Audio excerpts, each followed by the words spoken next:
Welcome to episode number 41 of the Inventive Marketing Club. We're here every Friday morning so we can build a better marketing strategy. I keep forgetting to introduce Claire, so I'm going to do it properly this time. Say hello, Claire. Let's know a little bit about you and how you help us at the show. Hello, I'm Claire. I support Ben in the background doing various different marketing tasks. I call myself the marketing generalist. So whatever Ben throws at me, I help him out with. So that's me. I try and throw a lot at you. We're also joined on this particular one with guests Ethan from Binnit, Helen from In Good Hands, and Emily from Roomy Town. We'll hear from those a bit later, but maybe they just want to wave and say hello. So what we're going to do on this session is quite open. So I don't know what's going to happen. It's all about basically having a landing page review. And it's something that I do whenever I do a workshop, particularly SEO workshops. I really like to look at other people's websites and get the opinion from everyone who's present as part of the workshop, and I'll give my opinion as well. All to improve those pages so that they are better optimized for search, that they're faster, they're more usable, that they contain the information and functionality that people actually want when they visit that page. And they're doing the job that it's meant to do. You know, if you want more sales or you want more downloads or whatever it is that you want, is that page actually delivering it? So what we're going to do with our guests is we're going to bring up the websites and we're just going to talk through how we can improve it.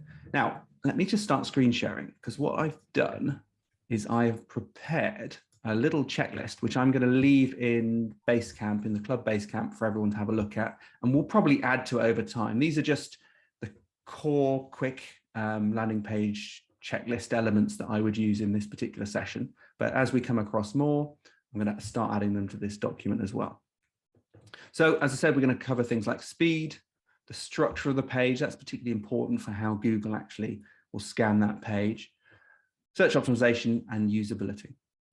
So who should we start with first? I'll just go with, on my left, we've got Emily. So Emily, let's bring up your site here. Do you want to introduce yourself to everyone and tell us a little bit about your website and the page you want to focus on? Sure. Yeah. Hi, I'm Emily from Roomy Town. As you can see from our homepage just there, we create unique art prints for kids. We custom design, vintage source, and collaborate with artists from around the world on diverse, affordable, giclée printed art prints that appeal to families with an eye for design. I work directly with our founder, Lorena Siminovich, and this is her second business after Petit Collage, which is an eco-friendly children's toy and gift brand. We launched at the end of September last year, so we've been trading for 5 months now. And so I'm really looking forward to reviewing our landing page in particular. Our challenge at the moment is discoverability. So looking forward to seeing where the opportunities are for us to improve our landing page and help with discoverability. Okay, cool. Thank you. And we met, Emily, at one of the workshops that I was delivering. Was it Growth Hub or Cool Ventures? Cool Ventures. It was Cool Ventures, yeah. So Cool Ventures, for anyone who doesn't know, are they deliver lots of workshops on a variety of different topics, usually business related. And they cover the South Gloucestershire, I think they cover Bath and Bristol, Southwest, that sort of area. And you can get a lot of free training there. Actually, it's quite good, so it's worth checking out. Same as the growth hubs around in different areas. What page do you want to focus on to optimize? And it's ideally the page that people are going to land on from social media or search. Yeah, I'd say that the page you're on now, our homepage, the landing page, the site. Yeah, that's where we're directing traffic to on the whole. Okay, that's good. So why the homepage though? Because you offer quite a lot of different products. So why is the homepage the key target? I mean, we sell art prints. That's all we do. So that we do unframed, framed, or with a hanger. But I feel like this is a good kind of first introduction to the brand as a whole. It gives, I hope, a nice overview of our various USPs. It gives a little taster to some of the designs, some of the new designs that have been added to the site. It calls out our personalized prints and our gallery walls. I like that. And then also is an opportunity for us to showcase the lifestyle imagery that we've got, that we invest quite heavily in, and I feel is kind of one of a real visual indicator as to kind of who we are and what we do. Yeah, I mean, they're really nice products. I remember having a look. Unfortunately, my kids are a little old for these styles now, although, you know, a lot of their drawings are very similar. They would have loved these. Absolutely lovely style. Okay, so looking at this, so we have a look at the speed first. So what I'm going to do is just copy your URL into a tool called Pingdom Website Speed Test, which is free.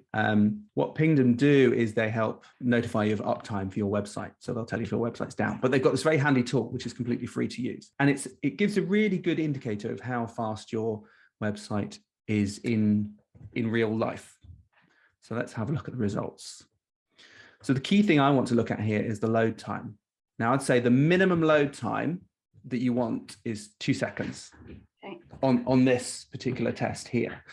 Different tests will vary. There are different ways of testing your speed, but in this particular one, less than 2 seconds is the minimum, but I would aim for less than 1 second. Okay.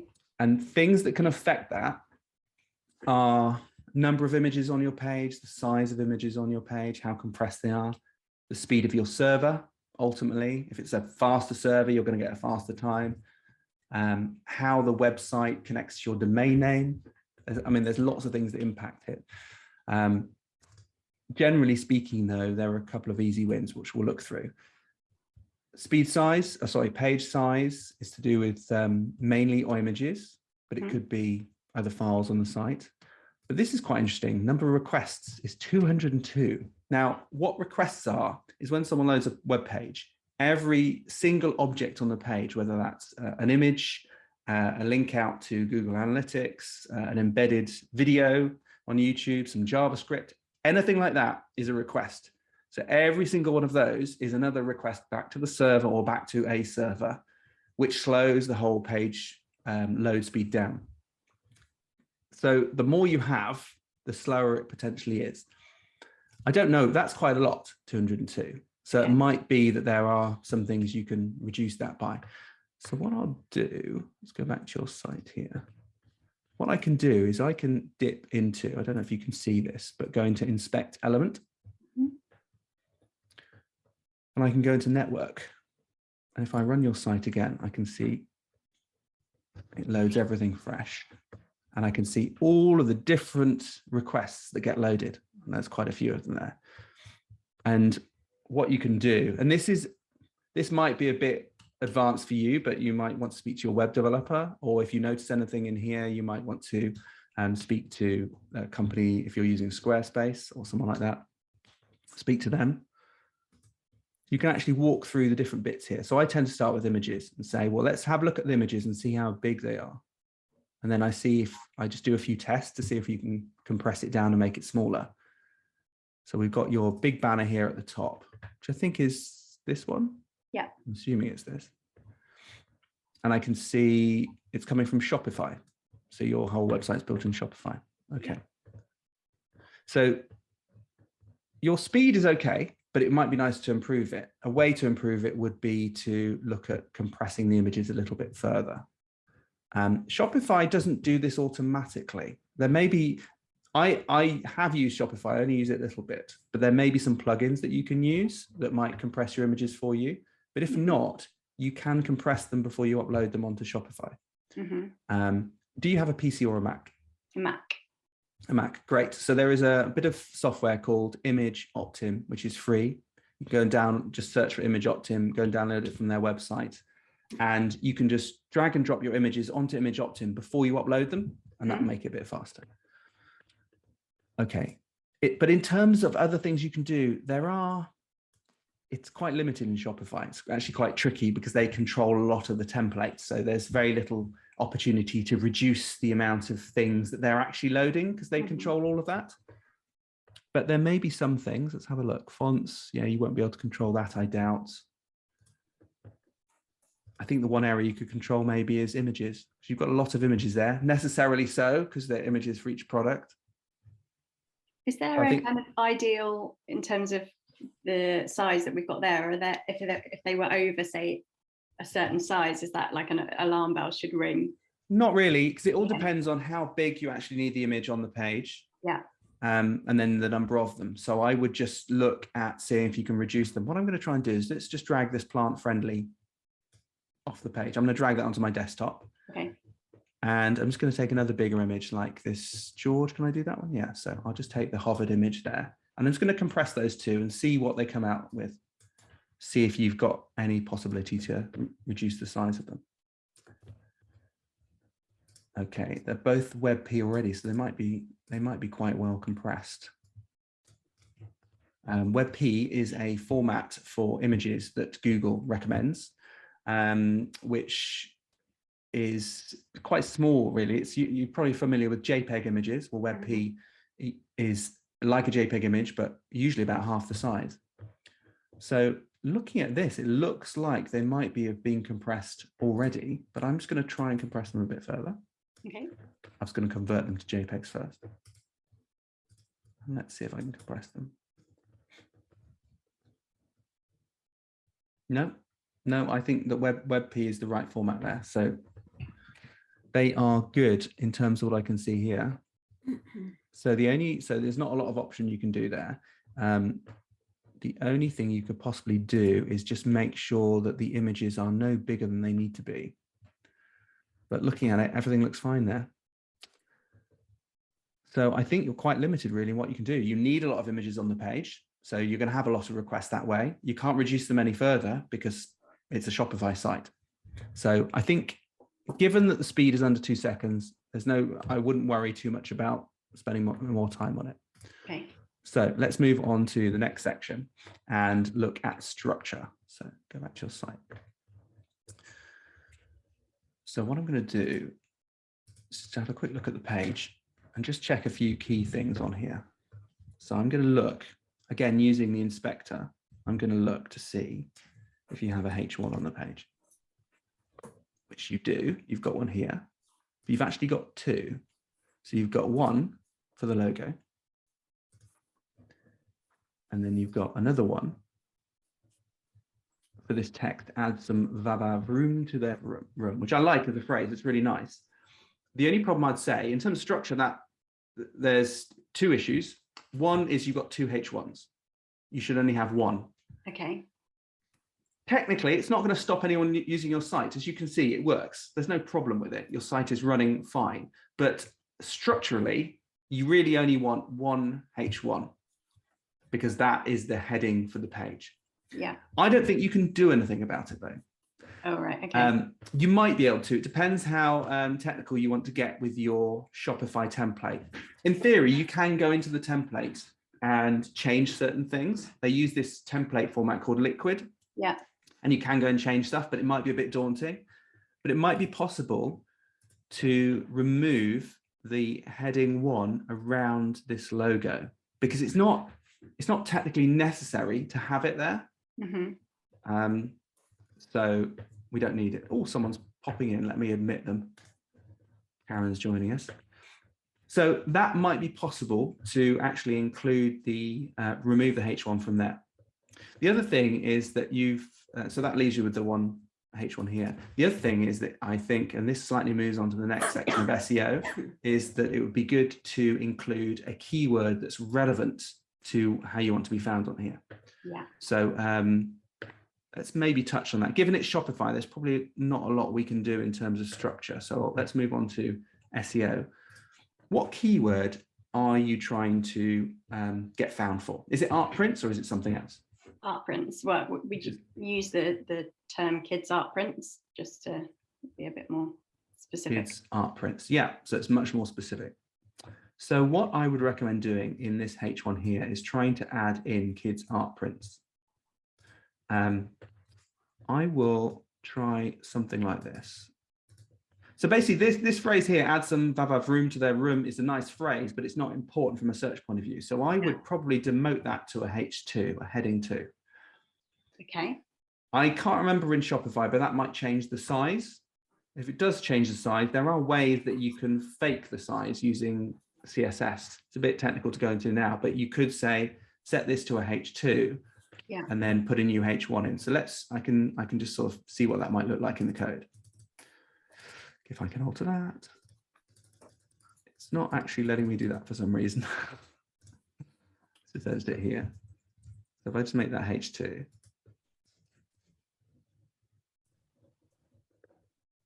Yeah, so it's actually kept the size, which is good. Great. What I'm going to try and do, if it's going to let me, is just quickly add in. Oh, that's interesting. New art prints. Yeah, that's a bit there. Bear with me. Live coding, always fun.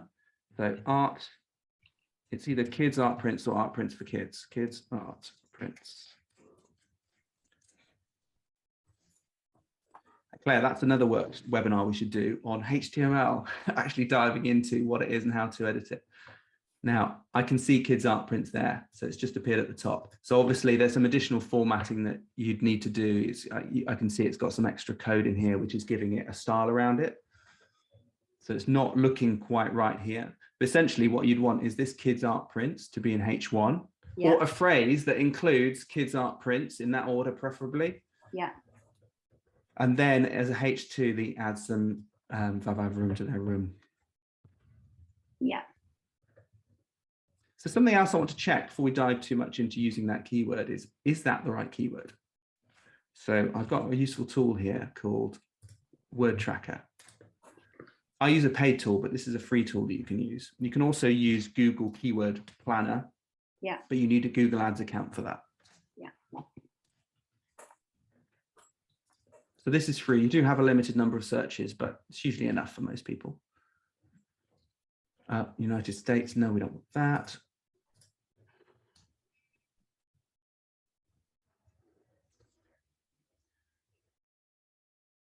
It's not coming up with anything interesting. Let's just try art prints more generally.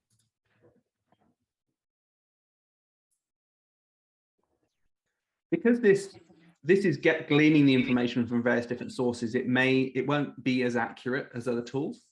Mm-hmm. Certainly not Google. So maybe kids art prints was just a bit too specific here. Okay. But we can have a look and see what art prints comes out like anyway, and that gives us an indication. Kids obviously just narrows that a bit further. So art prints is, you've got an average monthly search potential of 21,000. That's everyone, that's quite a few searches, and that's going to be distributed over all the different search positions. All the clicks for those will be distributed if people click at all. Let's see if they've got anything else. Wall art has more. Is there a difference, do you think, between people using the word wall art or art prints? I mean, I suppose wall art can be more than just prints. It could be broader topic. Okay. It could be anything, but it could be that we change it to kids wall art and prints, something like that, to include both keywords.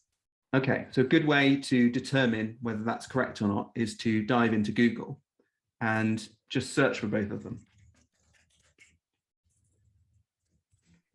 So wall prints, and then have a look through the results that Google delivers. And if they look the same as your other keywords, then you might want to choose this instead.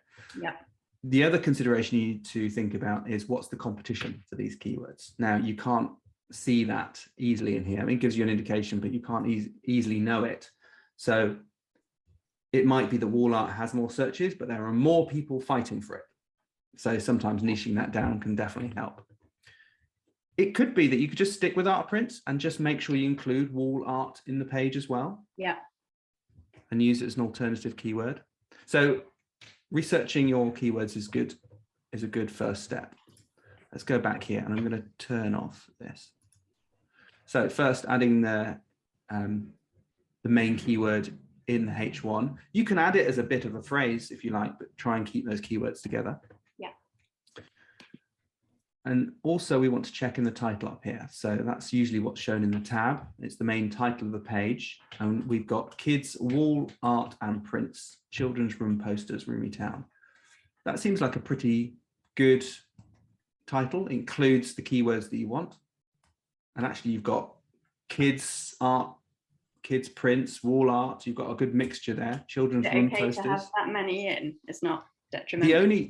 I think it's fine. The only thing you want to check is whether it's too long and you're going to get some of it truncated or shortened.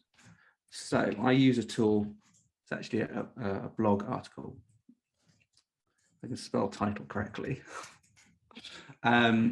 but it's got a little tool on it. So you just search for Moz title tag, and you can paste your example text in there and check how long it is. So it looks like it's perfect, just right. So that's great. So the only other thing we want to check is, and actually the title is very important, so it's good that you've got that right first of all.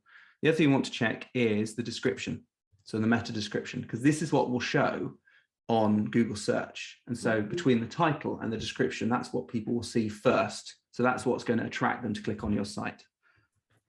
So this is the text you got: where kids' walls become kids' worlds. We make, discover, and commission diverse art prints that add true magic to the spaces where our little ones play. So I like that. Again, you might want to check how long it is. Descriptions are usually about 160 characters. Okay. And while including keywords is vital, it won't help with your search position, but it is important because, and I'll see if I can demonstrate this. If we can search for, let's see if you come up. If I just search for that. No, let's try Rumi Town. There we go. So now we can see how they come together, your title and your description. So it looks like your description is a bit too long and it's getting truncated, that dot, dot, dot. It's not going to affect your search position, but it will mean that people won't see it at all. So if there's any important information in that, past that dot, dot, dot bit, you want to make sure it's all included within that first half. Now, when we do the search, you can see the relevance of having keywords in the title because they actually are emboldened in the text. So if someone's searching for kids' art prints and you've got the keyword in the title and you've got it in the description, maybe even twice in the description, maybe you put it a different way around, it looks like your result is better matched. So it's definitely worth doing that. So you've got art prints, walls, kids. We didn't search for that, so it didn't come up, but normally would. So actually, I think you're pretty well optimized there in these two sections. The only one thing that's recommended for titles on a homepage is that you put the brand at the beginning. And you can see that I think you don't have it like this. Yeah, you've got it at the end. So we can see that Google has moved your brand to the beginning anyway.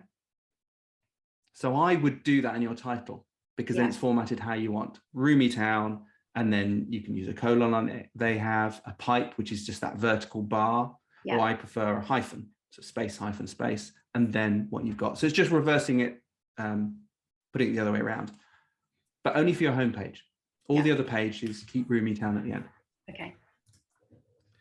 I'm not sure whether that will actually impact search, but that is what Google wants to do, and it's doing it anyway for you. So you may as well adjust it so it doesn't need to do that.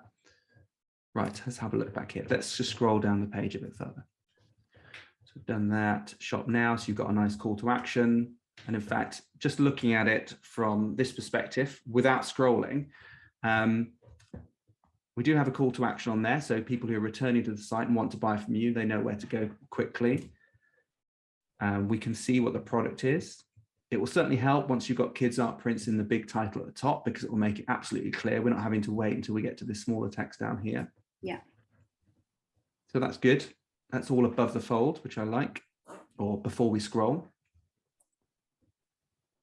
And these are your sort of key values, I guess, key things that people might be interested in. Would you call these benefits to your customer? Are these things that they find are features and benefits? They're not USPs as such because they're not unique, but they're what we would say are our benefits. So planet friendly, handmade frames, personalization, locally printed. What do you think the benefits are for your prints? Why do people want them? As opposed to they might just be buying for the look of them, but why are they even looking for art prints in the first place? I would say that what we offer that other brands don't offer is the diversity of the style of print that we do. I think a lot, I mean, not this example on screen here, but our best sellers at the moment are our vintage prints, where we've personally gone and unearthed prints and book illustrations, that sort of thing, that fallen out of copyright, and then reapply our own digital enhancements. So I think for us, it's the uniqueness of the art prints. Okay, But so that's great, and that helps when people do find you. But what is the need they have to start looking for art prints, and not just necessarily Roomytown art prints, but any art print whatsoever? What is the impetus to start their journey? They want to create a beautiful space for their children. Right. And I'm not, I'm trying to be dumb here and just try and think about what is the core reason that people really want these. So they want a beautiful. So basically, they want their children to grow up in a nice environment that's colourful and interesting. And as you say, I really like it in the phrase here that it turns their walls into worlds, so it becomes a space that is their own. So that is really nice, but you don't mention it so much at the top here. Mm-hmm. You don't carry on talking about that. You've got a great line into this, how you're turning walls into worlds. I think you could continue that on the homepage, and talk more about that, because that to me is part of a customer benefit. Customers need to make their kids' rooms pretty or nice or educational, attractive. One, so they'll want to stay in their room sometimes. But the other, so they'll actually learn something, or they'll be inspired. If they see these pictures, they're going to draw, and that's going to help their motor skills. It's going to help their learning. So there's lots of things that go into that. I think it would be good to talk more about that up front on here, because you've got this inspiration, you've got the shop now. So for people who are returning back, they can go straight into the shop. But then for people who are staying on the page, I actually think talking about that more. Yeah. And do you think what I realized is we don't have like a snippet about us at all on our homepage. You have to go to the About Us page. So I was thinking of adding, where we've got the personalized prints and the gallery walls, that kind of image and text layout. So thinking of adding another one of those with like a little snippet that includes some of those, that phrase, for example, and then a link to our About Us page. Yeah, so that why you're doing it, which is important. And I'd have that reasonably high up. I think it's important here to differentiate yourself and do that quite early on. Yeah. I mean, you've done it really well in the description. I think just continue that. It doesn't have to be hugely long. You can take people to an additional page. You could even have a video from the founder talking about why they do this and why it's important. Because otherwise it's good, but it's a bit mercenary. It's just about product. And I think we need to meet the customer where they've got this problem. We're going to meet them there and then bring them around to the products that you offer. So just going back to SEO again, I'm just going to have a quick look. Sorry, I jump all over the place. It depends, what I'm seeing. So let's go back to SEO, and we'll just have a look for how many keywords you've got on the page. So I'm just looking for art prints, sort of your very generic. Oh, look, we've got an extra one because of our heading 1 that we've added. So you'd have 10 on the page. You've got one at the top in this little section there, and then throughout, which I think is really good. You could possibly have art prints in there, or you might want to have a different phrase. So not just keep using art prints, art prints, art prints. There might be a variation. It's really good to have topic relevant variations. Okay. Cool.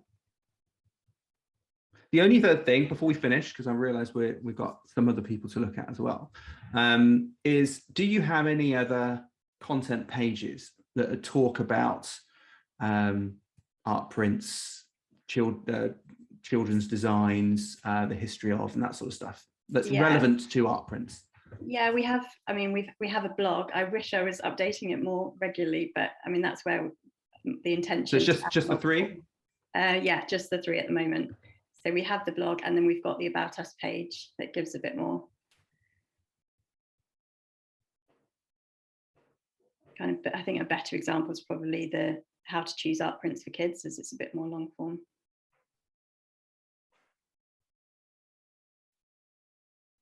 It looks like you're linking out to products, which is good.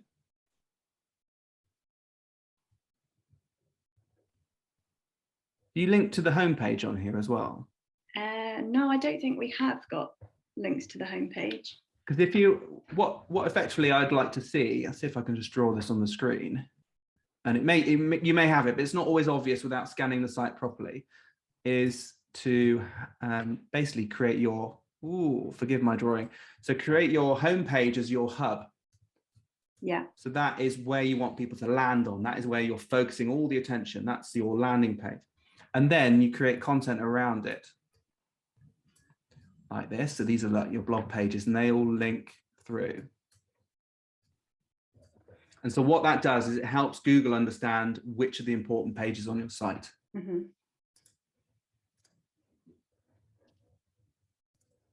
Okay, just before we move on, any other comments from anyone else having a look through the site? Is anyone going to buy any of these prints? Do you have kids? They don't. Look amazing. Look lovely. Thanks, Helen. Really nice. My children are grown up as well. Yeah. But they would have loved these. It's really nicely done photography, really beautiful setups. Thank you. Lovely use of colour as well. So just to finish, what I would say is two things. Answer the public. I think I may have mentioned that before, but it's a really useful tool for coming up with what people are searching for online. Now, what you've obviously got your focus on art prints and people trying to find art prints, but what this can help you do is people who aren't quite at that stage yet and they're looking for design ideas for children's bedrooms. Yeah. This is where it's going to help you come up with content, and then writing articles and creating videos around that. The other thing that I would look to do is, once you've done a few of the changes I said on the homepage, is use this text optimizer site. Yeah. It's free for limited use, but it usually is enough. Put in your homepage website, and it's going to come up with additional keywords that you can use on the page. You can also run that for your blog post too. It's very useful. Okay, cool. Sorry, got to move on. I mean, there's so much more we could talk about on there. Great, some good pointers. Definitely. Thanks, Emily. Right, next is Ethan. Everyone shifted around, but I'll go with Ethan. So let's bring up your website, Ethan. So just introduce yourself. Tell us a little bit about the business and what page you're looking to optimize. Yeah, hi everyone. So I'm Ethan from Binnit. We provide brilliant rubbish and recycling services for businesses. So as a resident in the UK, you will generally have your local council or local authority come and collect any waste that you produce. And anyone who lives in Exeter knows that you don't actually have a great range of options as a resident, but it's also different if you live in Mid-Devon, in Willand, for example, where I am. You're able to recycle different materials and things compared to where you are in other locations. But as a private business, it's an open market, it's a competitive market. So there are councils that come and collect commercial rubbish and recycling. But then there's also a large range of private businesses as well, all running their own vehicles, 26-ton bin lorries that move in and out of our city streets, some of them very, very old, not designed for collecting recycling and waste, running at 4 miles to the gallon, and then sort of compressing, if you're throwing away recycling, compressing all of these valuable materials in a 26-ton bin lorry and then emptying it out at a processing facility where we then spend millions of pounds at a recycling facility trying to extract all of the value from that, and then it gets sold off into the commodities market. It's a very, very complex industry. There's a lot of duplication of labor and work, and it's generally just incredibly inefficient.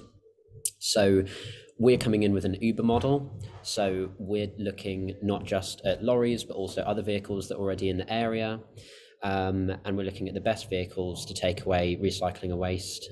We're trying to get businesses to work together. So in areas where there aren't space for bins and recycling, we're looking at communal bin stores.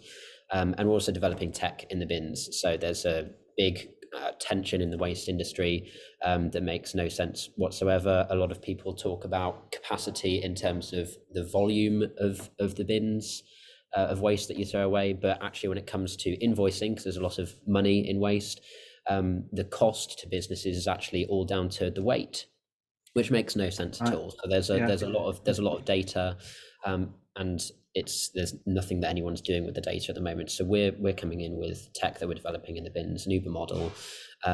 We started up in Exeter about 4 years ago to prove that the model works. We've just broken even. So we're well on our way. We should have broken even like 2 years ago, but the pandemic. So that put a little bit of a pin in things. So our website was designed and done by Ben. Unfortunately, I wasn't the project lead at the time when the website was being put together. I sort of came in as one of the people. Was Ben's just left. Yeah, I'm still here. My video stopped. Okay. I was looking very serious, but I like that. I'll try and get it started again. So yeah, the person in Binet who led the website design and build unfortunately left, so I sort of picked up right at the end. So I've sort of had a crash course in SEO and all of these different terms and phrases, most of which I still can barely understand, like indexing and tagging images and all these sorts of crazy things. So I'm not sure which page we'd like to review. So I was actually thinking, because when you asked the question earlier with Emily, I was sort of thinking, oh, which page should we look at on the Binet website? And it makes sense to do the homepage, the landing page. But at the same time, I'm quite happy with what our landing page looks like in comparison to some of the other pages. So I thought maybe actually, Ben, before we actually go ahead and look at the Binet website, maybe you could open up a new tab. And if you just search some keywords, I'd be interested to see if Binet comes up at all. So if you try commercial waste Exeter, I'd be interested to see if Binet even comes up. So okay, so go past all the ads. Yeah. So you're in local search here. So that's your Google My Business good. profile. Brilliant. So you've got Exeter City Council, then Devon Contract Waste, and then Coastal. Yeah, so we then trash. You're not on page 1, and then you're on ads. Page 1, yeah. Let's have a look here. I only tend to check the pages 1 to 3. Don't think you're there. I mean, most people just check page 1, right? So look at that. I'm really interested to see. Obviously, there's bias on my computer and all of the Binet employee computers because we're searching ourselves all the time, in case we forget our phone number, for example. So that's an interesting start, isn't it? That we're still struggling with the SEO, and one of the big things that we actually struggle with in the industry is that there's certain terms, for example, commercial waste. That's a professional general term that people use in the industry, but not the businesses that exist, the restaurants and the hotels and the retail stores. They don't generally tend to use the terms that we use in the industry. So we sort of designed more of our SEO around other phrases, other key search terms that people might use. So for example, business recycling. So I thought that would be interesting if we could, instead of doing commercial waste Exeter, we then try to go business recycling Exeter or something along those lines and see what the result is, or if it's exactly the same.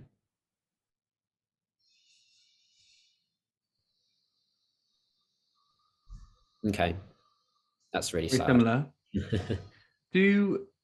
One way I don't know if you've done this, but if you can actually test the exact position for these keywords is to go into Google Search Console.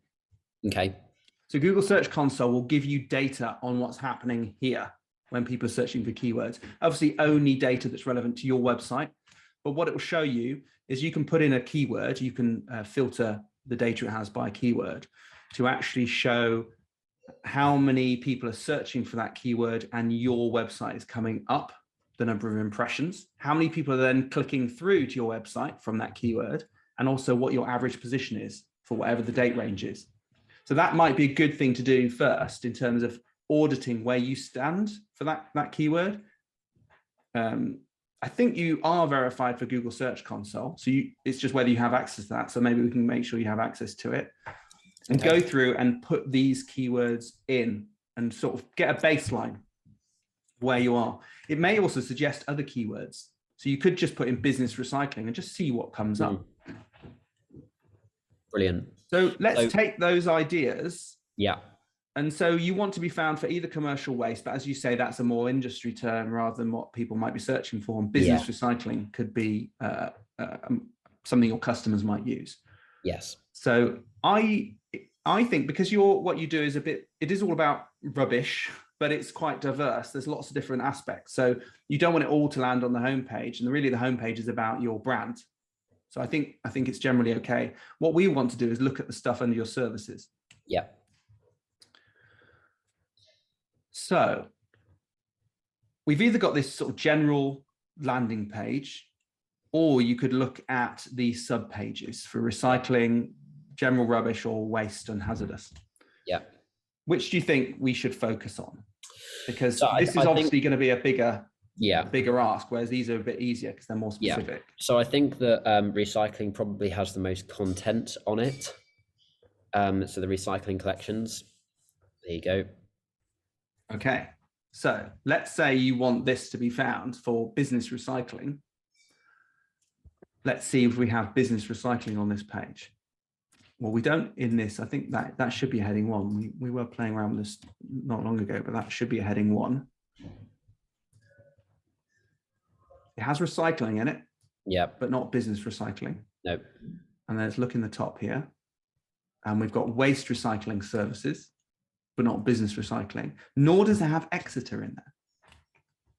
So we don't just cover Exeter, we cover the whole of the UK. No. We don't want to be using the term Exeter unless maybe it's in a blog.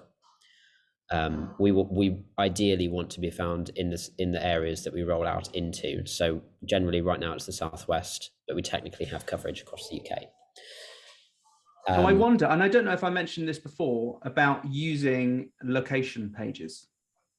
So having a page that says something like binituk.com/ and then your target, which is either just recycling Exeter, but also for different locations. So recycling Gloucester or Gloucestershire, recycling Herefordshire. And so creating separate pages for every location that you want to be found in, if people are searching like that. And those pages are a bit of a duplication of some of your content, but it's also going to include testimonials from local clients if you can, because that's a good way of getting unique content on the page. And also maybe a map, case studies, some video on there, because video doesn't really count as duplicate content, but it can actually fill the page quite nicely and help it link it up. So that could be a way forward, is to create dedicated pages for the location. Because having, this is quite a specific search, business recycling Exeter. Yeah. So let's say you didn't want Exeter in the title, you still need it on the page to be found for that, ideally. I mean, it's not always the case, but generally you'd want these keywords on there. So at the very least, it would be good to have business recycling in the title and business recycling here and throughout the copy. So these are actually just talking about the different types of recycling. It might be good to talk about the benefits of business recycling somewhere on the page. So further down, for example, actually start having content here that talks about recycling for businesses, maybe some kind of FAQ, which allows you to get in more keywords to do with commercial or business recycling. Maybe you could talk about your locations that you pick recycling up from. Maybe it's not nationwide to begin with, and you just start putting some of the local areas, or you expanding out, but mentioning the areas on there and talking about them is important. Because otherwise the only mention you've got of Exeter is here. Is that right? And maybe under here. Yeah. So it's just this section here. So it's just that one word. So it's not particularly relevant. So adding more content to this to make sure it's using that keyword you want to be found for, plus locations.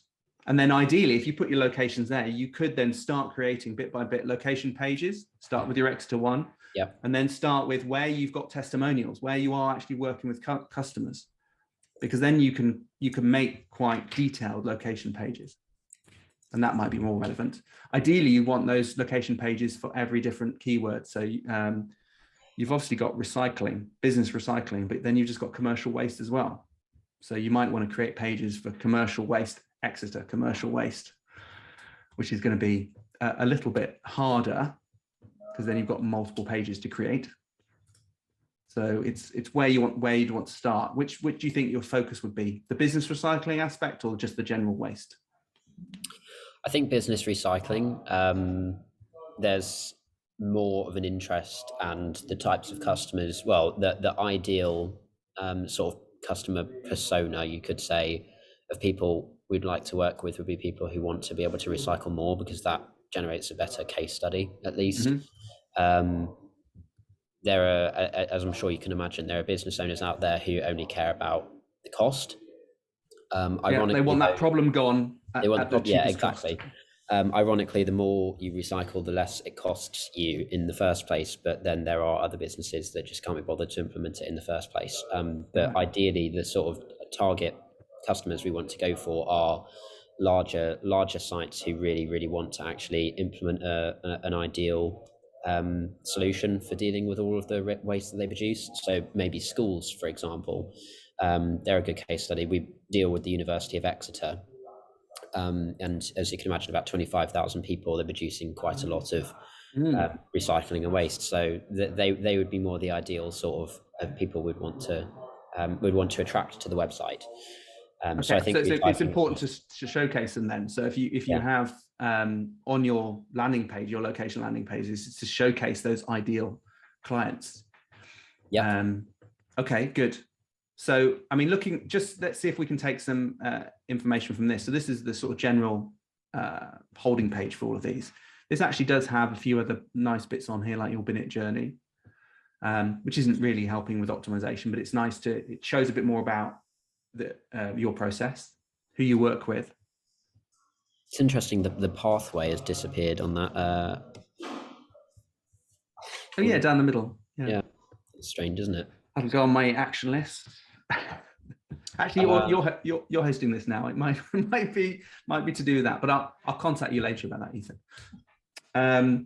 But that's quite nice. Having little aspects of this, I think, is nice, because we just on the recycling page, it's quite functional. It's just talking about the different types of recycling. It doesn't say anything more about the company, your values, the benefits to the customer. Stuff I was talking with Emily about. Yeah. And I wonder if it's worth bolstering up some of those pages. Now, there's a colleague I work with, Chris, who is sort of my SEO guru when it comes to certain things, when we really need to optimize pages. And one of the things he says is that you don't want duplicate content, but a page is only considered duplicate if it's more than 50% of the same content. So there's nothing wrong with having the same content on different pages, as long as it's not more than 50%. And at worst, really all it will do is that means that Google is just going to have to pick one page or the other. So if it thinks they're both the same, it will choose which one it thinks is going to pick. Yeah. And you don't necessarily want that. So let's say we had your recycling page up to scratch and it's got business recycling in there. You've got mentioning of locations. Then maybe you've even created location pages specifically for it.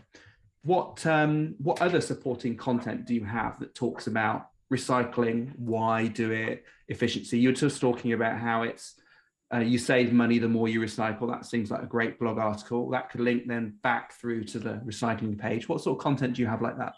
So we have a blog. You can see it in the top menu bar there. So there you go. You can see that one of the latest blogs is actually about us hiring. But you've got COP26, an event that we ran. So if you scroll down, you can see, and then we do have links generally in our blogs to both external websites and internal links within the site. Mm-hmm. That's going through to the recycling, a section on the recycling page, which is good. Yeah. And there should be at least one or two of those in each blog, maybe more. And this sort of stuff I actually learned through SEO sort of host plugin called Yoast, I think, which is within. You'll know about that, Ben, because it's within that's what we recommend. Yeah. So it was interesting to see the sort of red, orange, green sort of traffic light system on how our blogs rate, and how our individual web pages rate from an SEO perspective. Yeah, so it's about making sure that content, because it gives you ideas on making sure that you've included the keyword enough times on that particular page. Yeah. It would be worth having a look at how many articles you've got on each of those sections, because if you want to be found for business recycling, you do need a lot of that supporting content. Okay. So you become an expert on recycling, which I know you are, and certainly Philippa has done, is well known, and know, you guys know a lot about it. I think if you can put more of that content onto here, and then link it through to those relevant pages, that will help as well, making sure it's linked on relevant keywords where it's mentioning business recycling or just recycling, or you had one here on where it mentions cardboard, if that could be cardboard recycling, or you sort of link that whole section here so it includes the keywords. They're all relevant as well. Let's just test your speed as well. So let's go back quickly. So Yeah, I'd be interested to have a look at some of the metrics you were looking at in the previous website. We do run out of time. I can always, we can always stay on after we stop the recording and just have a quick look at a few of these other details. So while that's running, the other thing that would be worth doing, Ethan, for the pages, once you put some additional content on there, is run them through this text optimizer tool. I'll just run it through yours so you can see what the output is. So what it does here is just gives you other things that you could be talking about which are relevant to that particular topic. It also gives you an indication about what it thinks your site is about. So that's roughly right. It's about recycling. If they were completely off topic, then you want to relook at your content. You haven't got enough probably for it to make a decision. Your website speed, that's pretty good. Nice. So your load time is not quite a second, but it's coming close to it. Look at the requests, nice and low, that's good. Even though your page size is bigger than Roomy Town, actually, it's coming through a lot faster and fewer requests. So I think you've got a lot of images on there as well. But there may be some optimizations that can be done, but I think that's generally okay. I think to me, it's much more about making sure that the page you want to be found has the keywords on it that you're looking for, and particularly locations, because I think that's where people are going to narrow down their search. The other thing that I think we've talked about before is making sure that you've got additional content going out there while people are researching. So they don't know they need a recycling company yet, and they're looking at maybe ways to do things internally to improve their efficiency so they're not wasting so much. So that could be through buying or to disposing. And so about putting out more blog articles talking about these sort of research phase content, if that makes sense. So before they've actually settled on using a recycling company to dispose of their waste. Something else that would be really useful on this particular page is a video. Video is incredibly powerful from an SEO point of view. If you were to create a video around the topic business recycling with the title business recycling in it somewhere in the title phrase, and then embed it on this page, that's going to that video is probably going to rank pretty well, at least straight away for that keyword. But if you link it to this page, it's going to help tie those two up together. So that's something I definitely recommend, putting a video on this page on YouTube with that title. Let's see, is there anything else before I finish? I mean, there's so much more that could be done, but just broadly speaking, thank you very much, Ethan. And I'll look into that missing line later. It's fine, thank you. Okay, moving on. Helen, can we bring you in? I think this is your website here. Yeah, so I'm wellbeing therapist. I've been doing about 20 years. Primarily, it's more massage therapy work, different type of massage, because I find, that's what's popular and it's what people need, aches and pains and what have you. But I do lots and lots of different actual, different wellbeing and talking therapies, which I want to do really more, especially my arm. But it for me, it's changing over to more the well-being therapies, but still not losing the massage side, because that's really my bread and butter. But obviously my arm now anyway. But that's what I really want to push is the when I say well-being, talking therapies, hypnotherapy, CBT, mindfulness. I've just completed a life coaching course. I want to do other bits and pieces, but because there's such a lot, it's so hard to talk about everything, and especially on the home page, I've been trying so hard to get a feel of everything, of what I do and what I can help people with. As I said, but not losing the massage, clients, because I've been thinking, should I change my whole, like, how people sort of find me, because obviously I'm under mainly it's under for the Google My Business, or under massage therapist, which, normally I get plenty of work. I mean, for me, for a sole trader, it's normally enough, and all my 20 years of my clients, it keeps me going. But as I say, yeah, that's what I really kind of want to, push, is the talking therapies.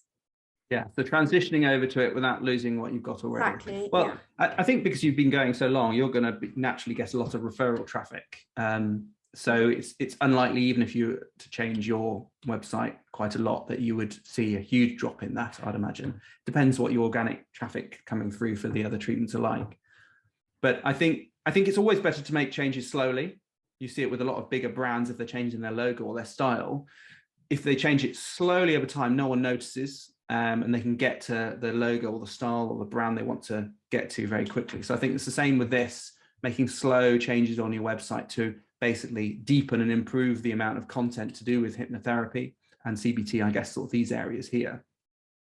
And slowly bringing more onto the homepage, talking more about it maybe in your news posts. And then when you feel you're comfortable to do so, maybe starting to change your Google business profile as well to feature hypnotherapy instead. But let's just focus on this page from a time perspective. So I've just run it through the speed tests, and let's see what you're coming out with. Looks like good time. 1 second. No one under 1 second today. I should give her a prize when it's under 1 second. So I mean, that's, your page size isn't that large, not many requests, so that's all great. I don't think you can do a lot there. It may be that there are things that you can do on your site to compress it, or to speed it up further, and that might help just generally. Because I talk a lot about speed to do with search optimization, and that is valid, because the quicker that Google can run around your site and the faster your site is in comparison to your competitors, the better. But it's also useful for when people visit your site. If your site is slow or laggy, or it feels slow, that is not a good user experience. So we want it to be fast. But it looks like yours is fast enough. What is your site made in, Helen? WordPress. In WordPress. Okay. Well, that's good, because there's lots of options to improve the speed of it. It might be that with just a little compression of some of the images, or page compression, you might be able to get that down further. But to be honest, I would say leave it at that for the moment. That's fine. There's probably more you can do on page. Well, but my homepage, which is obviously the main page I was going to ask you about, sort of, the speed, and where's obviously I've got everything kind of going on there, or saying what I do. So would that be a bit slow? Well, let's run that in the background while we're talking, and I'll have a look. So with your homepage, do you want people to land on that when they're looking for hypnotherapy locally? Or do you want them to land on this dedicated hypnotherapy page? No, I think the homepage, yeah, because it covers everything. I mean, I have got a special separate bit for the hypnotherapy CBT on my homepage, so it stands out a bit more. So I would actually say, I think it's good to having it on your homepage, and I think your homepage should be everything about you. It's your brand. It's like what you offer. It's talking to people about who you are, why you do, what you offer. But I think in this case, because you don't actually offer a wide variety of things, they're all related to well-being, but they're a wide variety of different products you want to promote. I would optimize this particular page and tweak a dedicated page for people you want to land on from search, or maybe if you're promoting it via social media or links from other websites. I would promote this page because this is where you want me to land. Let's give you an example. If someone is looking for a hypnotherapist in a certain area, or online hypnotherapy sessions in Thornbury, something like that, you don't want to be talking too much about other things that they're not looking for. You want to focus on serving their need right now. And then once they become a client, or maybe as part of the sales funnel and them considering to use you, you can then start to say, but I can offer all this other stuff as well. But immediately, to capture their attention, you want to focus on their need and making sure that when they search for hypnotherapist Thornbury, that they can see that on the page. They know that that's what you do and that's what you specialize in. And then only down the line sort of broaden that out a bit. Does that make sense? It does, but obviously at the moment I don't show up for CBT hypnotherapy at all. It's all, I just come into massage, which is, you know, fine. Yeah, so that will be the first thing to look at. Yeah. CBT and hypnotherapy, do they always go together like that? No, I just put them on the same page because it's sort of similar, and it helps. The range of things it helps is very similar. It's quite a big crossover, and I kind of combine the two. I can do it separately, but combine it just to give it more powerful sort of treatment, really. Yeah, I see. Well, I think from a landing page perspective, I might focus on one or the other. I don't know, you'd have to have a deeper dive into it. But let's, you know, having CBT on the same page as hypnotherapy is not necessarily a problem. But if you're trying to capture both of them, it might be a bit awkward and might be better to have two separate pages. But let's just focus on hypnotherapy for the moment. What might people type in if they're looking for someone local? Hypnotherapists or specific you know, issues they've got with, you know, they want to quit smoking or something. Yeah, so they might put in, you know, something specifically concerning them. Yeah, hypnotherapy, hypnosis. Or could be, I don't know, you know, help with anxiety issues, or. Okay, good. So we've got things where they know what they want. They've got a need and they're looking for someone or something to fulfill it. And there are ones where they have an issue, but they don't know how to solve it yet. So there's kind of a research phase and then the buying phase. I think this page is the buying phase. When they know what they want, they will look for a hypnotherapist in a certain area, probably because they want it local. Unless it's online, obviously you can mention that as well, but I'd have the location in there too. And then you were talking about people talking about back pain, or they need help with stopping smoking or something like that. Those are all problems that they need to solve. And there are many different ways of solving them. I think all of those could be catered for under a news or blog posts separately for each one. But then they can all link back to the CBT and hypnotherapy page. You know, like I was talking about with Ethan, creating lots of different articles talking about recycling, why recycle, the cost of recycling, all that sort of stuff. And then all of those at some point within the text high up, linking through to the main recycling page. I think the same would certainly be a good start for your page here, is to create those articles where you're looking at problems people have, issues they have, how they might go about solving them, the different treatments that could work, and then you can actually link those treatments through to this particular page. So that'd be a good start. It also might be worth just tweaking this title, you know, like we did with Roomy Town, making sure that the keywords that people are looking for are actually in your title, your heading 1, and also your description. So if let's go back to the word tracker here, we're looking for hypnotherapist, as that's someone who they actually want to help, and with a location, that could be the right sort of keyword to have in there. So it could be hypnotherapist in Thornbury and online. So keeping it quite short, but using the word hypnotherapist rather than hypnotherapy.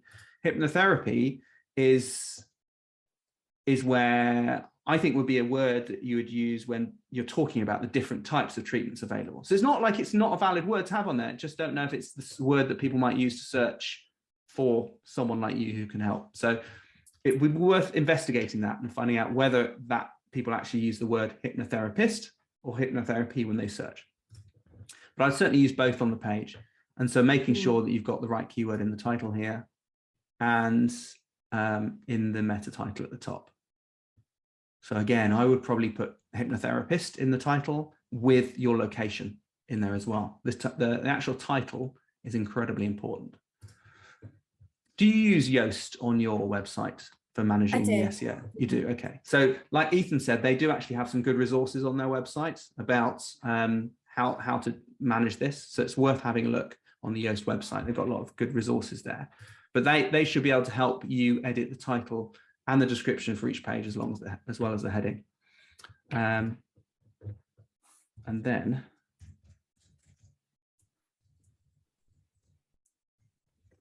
then also let's have a look at I've just put hypno in just to see how you're using hypnotherapy.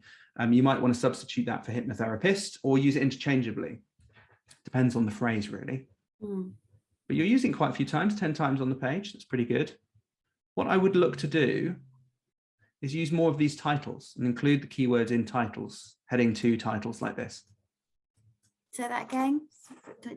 I would look to use the keywords that you want to optimize the site for in heading titles like this, these main titles. So these can be quite good ways to incorporate keywords. And what I really like about what you've got there is that you've got loads of questions. So one of the sort of key tips for SEO and to get those keywords included is to have an FAQ section on the pages, because you can bolster up your content, your relevant content, because that's what Google's scanning for. But in those titles, and you have those keywords.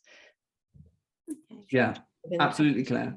And it might be that what you could do is some of these actually you can write whole blog posts about how does CBT work, and you can look at the science behind it. You can reference off to particular papers that talk about it, and then on that blog article link back through to this page. I mean, ultimately with this sort of thing, what would be good to do is not only talk about your online sessions and your local sessions, but also talk about hypnotherapy and basically creating an ultimate guide for people who are looking to learn more about that. I was just always worried if it was sort of too much, like especially people looking on mobile phones and just so much scrolling, you know. So I was always sort of like not trying to put so much, you know, into I wouldn't worry about that. I mean, people will scroll if they need to. What you want to do is make sure you're always answering their question and reassuring people. So make sure once they land on the page, the keyword that they've used to find you is also on the page, so they can see it and they know they're in the right place. And talking about things that mean something to the person. So if you're helping solve a problem, you talk about the problem and how you help solve it. And you can just go into more and more detail as you go down. If you're adding like call to actions like this, that's great, because at any point when people are ready, they can click on that button to go through. I just realized the time we're over, and I'm normally so good about keeping to time, but it's quite interesting to get into these. Just a little tip, like you're saying about it was important for people to look at it, or that people using it on a mobile don't feel it's too long. Make sure you do look at your website on a mobile, on a tablet, on a desktop, to make sure it looks great in all of those. And one of the things I might look at on this, Helen, is that text, because it's quite narrow. It's a bit difficult to read. I don't know, this is simulating what it's like on a mobile phone. It's not actually on a mobile phone, so it might be slightly different, but I would definitely look at seeing if you can change the text padding around it to make it slightly larger, bit easier to read. I would possibly use more images of people as well, because having people in sight is visually interesting. It looks more interesting. And I would also, if you can, have people going through hypnotherapy, if that's possible. You can use stock photography if you don't have any clients who are willing to have their photo taken for that. Stock photography is better. I would also possibly have a picture of you. It's nice to see the person they'll be working with. And I've said this for other people in the sort of similar person one-to-one area, like this very personal area, is have a video of you introducing yourself and talking through very briefly about what you do and how you help people, because your service is all about people meeting you and wanting to work with you. Particularly in an area like this, you've got to trust you. So I think having a video on this page talking about hypnotherapy could be really useful. Is there anything else we can touch on here? Yeah, I was going to ask about video, because that's exactly what I was definitely going to do. So what's the best way, format, and, you know, obviously not to taking up, you know, the loading time of a page. So what's the best way to film it on and process it? Okay, so many questions there. I'm going to just keep it simple. You can film it however you want. So it can either be a slideshow, just a series of drawings. It can be you talking to the camera. It could be you answering questions that someone else is asking you. You could do narration so many different ways. That is down to you. What I would recommend is that you try and show as much of yourself as possible, because that increases the trust. People get to see you and they get to see you speak. In terms of format, use YouTube video. So upload it onto YouTube and make sure the title has something to do with hypnotherapy and hypnotherapists connected into it. So that won't slow down your page, because YouTube is hosting the video, and only when people click play will it start loading that data. So that's the fastest way to do it. Sorry, got very excited there, ran over time. It's always quite interesting when I do that in workshops. Can I thank everyone for taking part? Really good to have a look at your sites. Thank you very much for your time. We are here every Friday from 10 a.m. covering lots of different topics. If you want to know what they are, look in Basecamp. Claire puts out a list every month showing what's upcoming. If you have any ideas and any topics that you want featured, let Claire know and we'll weave it into the schedule. I'm happy to discuss anything really, as long as it's to do with marketing or business. We're also interested in if you've got anything exciting that you're doing. If you've done an exciting campaign that's worked really well or hasn't, and you want to advise people, let us know, because we'd like to talk about it. If you can't watch it live, and you'll remember, you can share your Zoom link with a friend. So if you can't come along, just share it with a friend, give it to them. It's a freebie. Say, come along with my pleasure, and you can gain any information from that. Just let Claire know in advance. Maybe copy support@ratherinventive.com into an email so Claire knows, so we can welcome them on. And don't forget, you can catch up on this recorded webinar and any other that we've done over the past 3 years in Basecamp. Thank you very much, guys. Thank you for taking part. Thank you to everyone for watching, and I'll see you next week.